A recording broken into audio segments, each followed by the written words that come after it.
Hey, this is Sasan with Proteus Debate Academy. You're gonna have to excuse me for being super low energy right now. I just moved and had my birthday this last weekend, and there's all the protests and stuff going on. Just not a lot of energy left.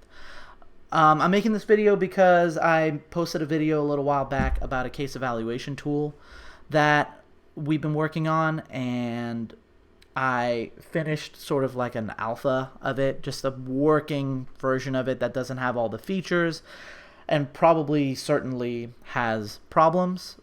I sent that out to a few people to give their feedback, but I'm sure they're all as busy as I've been, and I haven't really heard back from any of them. So I just figured, fuck it, I'm just gonna post this out, and maybe a couple people will get the chance to try it out and want to give some feedback as to how I can improve it. It's just a tool that I made to work with my own students on, and and they've thought it was really useful. I did that demonstration video that you can find on our channel, and the person who I did that for thought it was useful. So hopefully people think it's useful. But in either way, we posted some surveys on the subreddit and on Facebook asking people to basically give us feedback on what judges expect so we can have the tool score a case based on that feedback.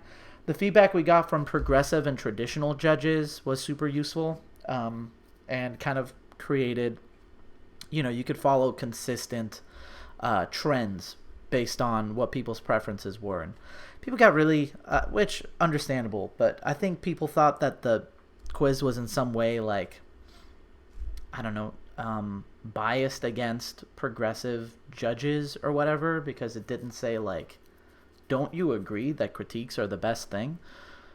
But I mean, that's not really the point of it, right? The point of it wasn't to get like, what percentage of debate judges like critiques? The idea was to use that feedback to then put that judge in a category of like, based on their preferences, what do people with this preference, how do they prioritize the different criterion? Anyway, that works well, except for our survey that we did for lay judges, which, surprise, surprise to absolutely no one, didn't really get very useful results.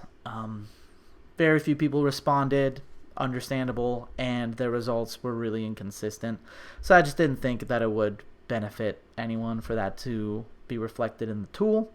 But anyway, the link to the spreadsheet, which is the tool, is going to be in the description of this video, in the comments, and on Reddit in the comments section there.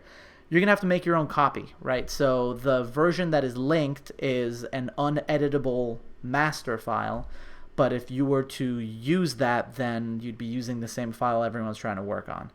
And I would have access to it. I would see what you're doing in the evaluations you're writing. Don't do that. Make your own copy.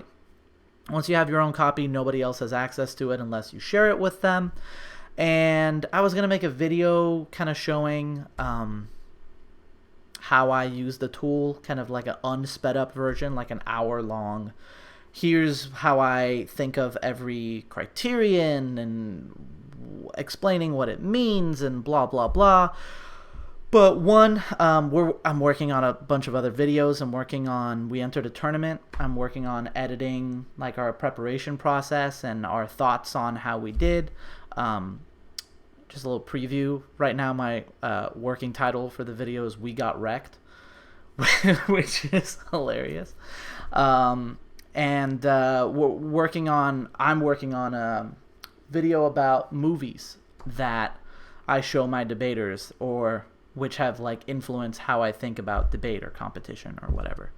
And those are going to take some time, and they're going to take a while, and I just feel like probably at the end of the day it's more efficient to let people use the tool based on the instructions that are there, and whatever issues they have, I can try to address that for future updates, rather than expect every single person who uses it to watch a 1 hour video first. That's it. Goodbye.